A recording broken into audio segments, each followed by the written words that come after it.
अस्सलाम वालेकुम। कैसे हैं आप सब? अल्लाह ताला से उम्मीद करती हूँ कि सब ठीक ठाक होंगे। Welcome back to my channel. तो लीजिए इधर मॉर्निंग का टाइम, तो मैं नमाज़ कुरान पढ़ के हो चुकी हूँ फ़ारिग। और अब बड़ा बेटा नमाज़ पढ़ के सो गया है और छोटा बेटा नमाज़ पढ़ रहा था। और इसके क्योंकि आजकल टेस्ट सिस्टम स्टार्ट है, तो इस वजह से ना ये काफ़ी जल्दी उठ जाता है मॉर्निंग में ही। और फिर टेस्ट वगैरह इसने याद कर लिया था, तो अब सबसे लास्ट पे ये नमाज़ पढ़ रहा है। और आज इसके स्कूल में ना पार्टी है, और आज इसके स्कूल में पार्टी थी, तो कुछ घर से बनाकर लेकर जाना था। तो इसने मुझे रात में ही बोला था कि मामा जी मॉर्निंग में ना मुझे आपने कुछ बनाकर देना है स्कूल में लेके जाने के लिए। तो मैंने कहा चले ना, मैं आपको मैक्रोनी बना दूंगी। तो ये बोला कि चले ठीक है, आप ना मुझे वेजिटेबल मैक्रोनी बना दें, क्योंकि मेरे फ्रेंड्स कह भी रहे थे कि आपके घर की मैक्रोनी काफ़ी अच्छी होती है, तो आपने मैक्रोनी बनाकर लानी है। मैक्रोनी को ना मैंने रात में ही बॉयल करके रख दिया था, तो मैंने कहा चले ना अब जल्दी जल्दी मैक्रोनी का तो काम मेरा ख़त्म है, अब वेजिटेबल को कट कर लेती हूँ। हालांकि मैं वेजिटेबल को भी रात में ही कट करके रख लेती तो अच्छा था, बट रात में मुझे टाइम नहीं मिला। तो अब नमाज़ पढ़ने के फ़ौरी बाद ही मैं किचन में आ चुकी हूँ। तो मैंने कहा अब जल्दी जल्दी मैं वेजिटेबल को कट कर लेती हूँ। वेजिटेबल कट करने के बाद फिर जल्दी जल्दी मैक्रोनी बना लेंगे, क्योंकि बेटे को 7:30 पे स्कूल जाना होता है। और अब फ़िलहाल इस टाइम घर में चिकन नहीं था। था तो सही, मगर वो बोनलेस नहीं था, और मैकरोनी में तो बोनलेस चिकन ही चलता है, तो इस वजह से मैंने कहा चलिए वेजिटेबल ही बना देती हूँ। और अगर आपने जब ये वेजिटेबल मैकरोनी बनानी हो ना, तो घर में बोनलेस चिकन मौजूद हो तो उसको बॉयल करके श्रेड करके वो भी डाल लें। इससे मैकरोनी का टेस्ट भी अच्छा बन जाता है, और वैसे भी हेल्दी भी हो जाती है। वेजिटेबल भी होगी, चिकन भी होगा और मैकरोनी भी होगी, तो ये एक बहुत हेल्दी चीज़ बन जाएगी बच्चों के लिए। तो जो अभी तक मेरे चैनल पे नए हो, मेरे चैनल को जल्दी जल्दी लाइक करें, सब्सक्राइब करें और साथ में दिखे बेल आइकन को प्रेस करना बिल्कुल मत भूलें, क्योंकि उससे मेरी हर नए आने वाली वीडियो की नोटिफिकेशन सबसे पहले आप तक पहुंचेगी। और जैसे वेजिटेबल को मैंने कट तो कर लिया था, यानी कि कैबेज को मैंने कट कर लिया था, मगर ये मुझे लग रहा था कि अभी ना थोड़े इसके बड़े बड़े पीस हैं, तो मैंने कहा इसको ना अभी और थोड़ा सा मैं कट कर लेती हूँ, ताकि थोड़ा सा ना कचूमर टाइप हो जाए। और कटिंग बोर्ड पे आप यकीन करें कि कैबेज इतने अच्छे तरीके से कट हो जाती है ना, हालांकि हाथ में या कोई कटर से हम करें तो उतनी अच्छी नहीं होती जितनी कटिंग बोर्ड पे ना नाइफ से हो जाती हैं। और इधर जी वो वेजिटेबल्स को मैंने कट कर लिया, और इधर मैंने डाल दिया कढ़ाई में तकरीबन थोड़ा सा ऑयल, और साथ ही मैंने हाफ़ टेबल स्पून के बराबर लहसुन अदरक का पेस्ट डाल दिया। अब इसको हम भून लेंगे अच्छे तरीके से। और भूनने के बाद मेरे पास 2 दरमियाने साइज़ के टमाटर थे, उनको मैंने कट करके डाल दिया। अब इसको भी हम भूनेंगे अच्छे तरीके से, और तब तक भूनेंगे जब तक ना ये थोड़े से नरम नहीं हो जाते। और जैसे ही टमाटर थोड़े से सॉफ्ट होंगे ना, मैं इसमें सुरकुटी लाल मिर्च शामिल कर दूँगी, थोड़ा सा हल्दी पाउडर शामिल करूँगी, तो थोड़ा सा नमक शामिल करूँगी। इसमें ज़्यादा स्पाइसेस को ऐड नहीं करना, क्योंकि मैं ये बच्चों के लिए बना रही थी, तो बस मुझे ना थोड़ा सा स्पाइसेस ना नॉर्मल से ही रखने थे। और अब इन सारी चीज़ों को भी मैं भून लूँगी अच्छे तरीके से। और इसमें अगर आप चाहें तो हल्का सा पानी भी डालें, ताकि टमाटर भी हमारे अच्छे तरीके से गल जाएँ। और अब जी इधर मैं डाल दूँगी इसमें सारे वेजिटेबल। देखें तो टमाटर हमारे अच्छे तरीके से गल चुके हैं। अब इसमें कैबेज और कैरेट जो मैंने कट की हैं वो डाल दूँगी। वेजिटेबल आप अपने टेस्ट के अकॉर्डिंग जो मर्ज़ी डाल सकते हैं, या टेस्ट ना भी हो, जो घर में मौजूद हो ना वो ही डाल दें बच्चों को। वेजिटेबल जो भी हो उसका फ़ायदा ही फ़ायदा है।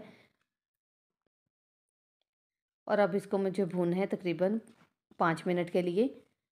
और आप यकीन करें कि सुबह को मॉर्निंग में जो काम होते हैं ना किचन के, जो ज़्यादा सारे दिन के ज़्यादा टफ़ काम होते हैं, वो मैं सुबह मॉर्निंग में ही कर लेती हूँ। आप यकीन करें कि सुबह जब नमाज से हम फारिग होकर बच्चों को भेजने से पहले का जो टाइम होता है ना, उसमें जो घर के काम कर लिए जाए ना, सारा दिन बड़ा सुकून रहता है।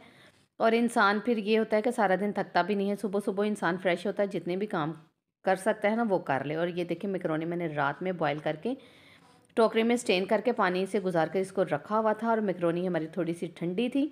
और अब मैं इसमें डालूंगी, और डालने के बाद फिर इसको भी हम हिला जुला लेंगे वेजिटेबल के साथ। और ये देखिए माशाल्लाह माशाल्लाह काफ़ी ज़्यादा मैकरोनी बन गई है। मुझसे मैंने जब ये डाली तो मुझे लगा कि मैंने ना ज़्यादा बना ली, बट जब खाने लगे और बेटे को दी तो तब पूरी आ ही गई थी। और पकाते हुए मुझे लग रहा था कि ये थोड़ी सी ना ज़्यादा बन गई है, बट कोई ज़्यादा नहीं बनी थी। और इधर जी मैकरोनी हमारी हो चुकी है तकरीबन डन। और अब इसमें मैंने सोया सॉस भी ऐड किया है और चिली सॉस भी ऐड कर दिया, और हल्का सा मैंने इसमें विनेगर यानी कि सिरकों को भी डाला। और ये बोटल्स आपको पीछे नज़र आ रही होंगी, तो इधर डालकर मैंने बोटल्स ना इधर ही रख दी। मैंने कहा मैकरोनी पहले बना लो, फिर इनको इनकी जगह पर रख दूँगी। और अब जी ये मैकरोनी को और थोड़ा-सा यम्मी करने के लिए ना अब मुझे इसमें मायोनीज़ को ऐड करना है, और जैसे ही मैं मायोनीज़ को ऐड करूँगी, और मायोनीज़ मुझे तब ऐड करनी है जब मैं फ्लेम को ऑफ़ कर दूँगी। और आप भी ऐसा ही किया करें, जब भी आपने मैकरोनी में या किसी और चीज़ में मायोनीज़ का इस्तेमाल करना हो, तो आप फ्लेम को ऑफ़ करके, यानी कि गरम-गरम चीज़ हो और फ्लेम को ऑफ़ करके फिर इसमें मायोनीज़ को डालें, फिर उसका टेस्ट बड़ा लाजवाब सा आता है। और अब मैं डाल डाल दूँगी तकरीबन इसमें ना आधे कप से ज़्यादा मायोनीज़, और अब इसको मैं मिक्स करूँगी, और मिक्स करने के बाद फिर मैं जल्दी-जल्दी डाल दूँगी इसको लंच बॉक्स में। और इधर जी मैकरोनी तो हमारी हो चुकी है डन, और इसको मैं ठंडा नहीं करूँगी, मैं ऐसे ही एयरटाइट कंटेनर में डाल दूँगी, ताकि वो जब स्कूल लेकर जाए ना तब तक खाने तक उनकी ठंडी रहे, क्योंकि उनके ना पहले दूसरे तीसरे पीरियड में ही शायद उनकी पार्टी थी। आज उनकी इतनी ज़्यादा स्टडी वगैरह नहीं होनी थी, तो बस पार्टी जल्दी-जल्दी थी, तो मैंने कहा इसको ठंडा ना करूँ, और ऐसे ही गरमा-गरम डाल दूँगी, और ऊपर से तो कवर हो जाना है, तो ये इनके खाने तक गरम ही रहेगी। तो आप यकीन करें कि इसके फ्रेंड्स को और मेरे बेटे को मैकरोनी बहुत ज़्यादा पसंद आई थी। और अब मैं इसको कर दूँगी उसको पैक।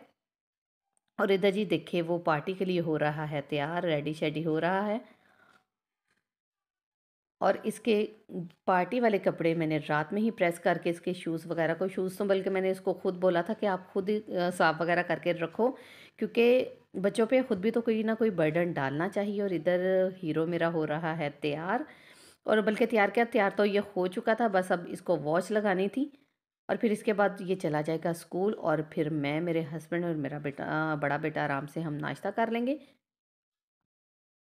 और इधर जी ये देखें, मैंने ना रात में बनाए थे चिकन आलू के कटलेट्स, तो ये पड़े थे 2 से 3, तो मैंने कहा चले ना इनमें अंडे डाल कर ना एक न्यू रेसिपी बना ली जाए। मैंने कहा कटलेट्स तो चले रात में खाए थे, तो इसको ना अब थोड़ा-सा मैं न्यू टच दे देती हूँ।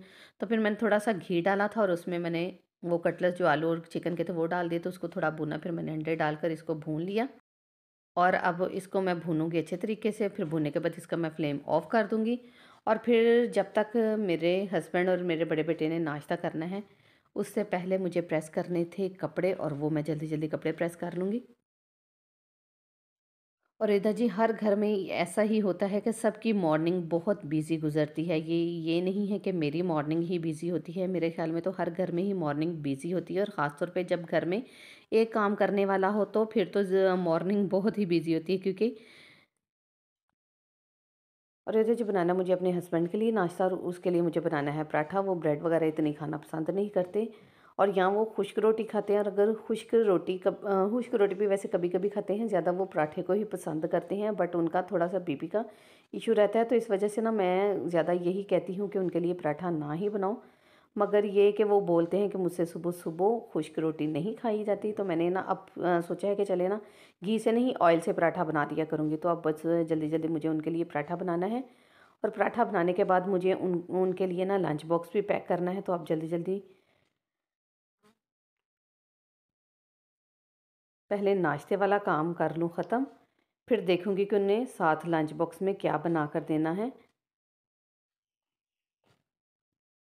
और एक तो हर एरिया में सुबह-सुबह गैस का ही इतना इशू होता है, और हमारे घर में तो यही प्रॉब्लम है कि जब भी नाश्ते के लिए चूल्हे को जलाएँ ना, गैस आ भी रही हो, मगर गैस वालों को शायद पता चल जाता है कि इनके नाश्ते का टाइम हो गया, तो वो गैस ऑफ हो जाती है, और अक्सर मुझे सिलेंडर पे ही नाश्ता बनाना पड़ता है। मगर ये कि अल्लाह का शुक्र है कि अभी तक गैस आ रही थी, तो मैंने कहा चले ना बना लूँ मैं पराठे, और हस्बैंड को बनाकर मैंने दे दी, और ये मैं बना रही हूँ अपने बड़े बेटे के लिए। और अब ये कर लेंगे जल्दी-जल्दी नाश्ता। और इनको नाश्ता देने के बाद ना मैंने फिर सोचा कि पहले ना हस्बैंड के लिए सैलड वगैरह बना कर दूं, क्योंकि डॉक्टर ने इन्हें बोला है कि आप सैलड का ज़्यादा इस्तेमाल किया करें। तो शॉप में तो ये कैसे बना सकते हैं या कट कर सकते हैं, तो फिर मैं यही सोचा है कि अब रेगुलर ना इनको घर से ही मैं सैलड वगैरह बना कर दिया करूँगी। और अब जी इधर जब तक वो कर रहे हैं नाश्ता, मैं फिर आ चुकी हूँ किचन में, और अब जल्दी-जल्दी मैंने कहा सब्जियों को कट कर लूँ, और फिर मैं बड़ा प्यारा कटर लेकर आई हुई हूँ। उससे आप यकीन करें कि 5 मिनट नहीं लगते, और इतनी ज़्यादा सैलड कट के तैयार हो जाती है। ये जो मैं कटर से इसको कट कर रही हूँ, और ये कटर की पहले भी मैं आपको सारा बता चुकी हूँ कि एक ये 100 रुपये का कटर आया था, तो इससे मेरी ज़िंदगी इतनी आसान हो गई है ना। और एक 100 रुपये में ना इसमें इतने ज़्यादा फंक्शन है ना कि आप हैरान हो जाएंगे। इससे हम मूलियाँ भी काट कर सकते हैं, गाजरें, खीरे, कैबिज, आलू, फ्राइज़ आपने बनानी हो तो आप इससे इतने आराम से कर सकते हैं। लहसुन अदरक की वो जो हमने लहसुन अदरक की चॉपिंग करनी है ना, तो वो भी इससे इतनी आसानी से हो जाती है ना।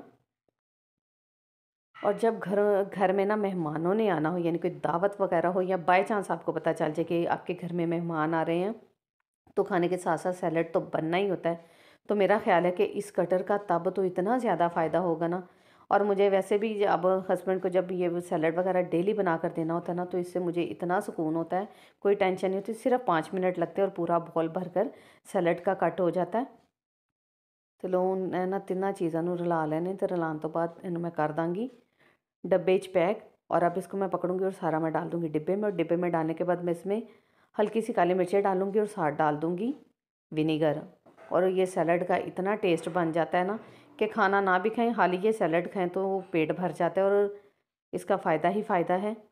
कोई बीपी का मरीज़ खाए, जिनको बीपी नहीं भी है वो भी खाए, सैलड का तो फ़ायदा ही फ़ायदा है। और बॉल में डालने के बाद मुझे याद है कि मैंने कैबिज तो कट करके डाली ही नहीं, तो मैंने फिर कैबिज को पकड़ा। मैं क्या चलाओ पैन थानू भी फटाफट कट के तो मैं वो पा दिया।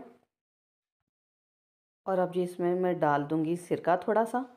और सिरका डालने के बाद काली मिर्चें डाल दूँगी। और इधर देखें इसको मैंने कर लिया है पैक।